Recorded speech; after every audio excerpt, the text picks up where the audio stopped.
CEO water corporation का जामिया कराची में मुतासरा पानी के लाइन का मुआयना मरम्मती काम मुकर्ररा वक्त में मुकम्मल करने की हिदायत। Karachi CEO water corporation Ahmed Ali Siddiqui ने जामिया कराची का दौरा करके पानी के मुतासरा लाइन का मुआयना किया।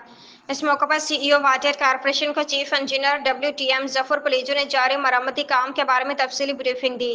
तर्जमान वाटर कॉरपोरेशन के मुताबिक सीईओ वाटर कॉरपोरेशन ने मरम्मती काम की रफ्तार, मयार और ज़रूरी सहूलियात का जायजा लिया और मुतल्लिका अफसरान को हिदायत जारी की कि मरम्मती काम को हर सूरत मुकर्ररा वक्त में मुकम्मल किया जाए ताकि जामिया कराची की लाइन से पानी की फराहमी बहाल की जा सके। उन्होंने वाज़ेह किया कि मरम्मती काम में किसी किस्म की ताख़ीर बर्दाश्त नहीं की जाएगी और इस अमल की मुसलसल निगरानी की जाए ताकि शहरियों को जल्द अज जल्द पानी की फराहमी मुमकिन बनाई जा सके।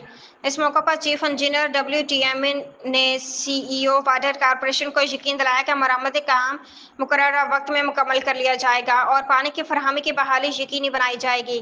तर्जमान के मुताबिक वाटर कॉरपोरेशन की टीम जामिया कराची में पानी की फराहमी को जल्द बहाल करने के लिए सरगर्मी से काम कर रही है और इस ज़मीन तमाम दस्तियाब वसाइल पुरैकार लाए जा रहे हैं।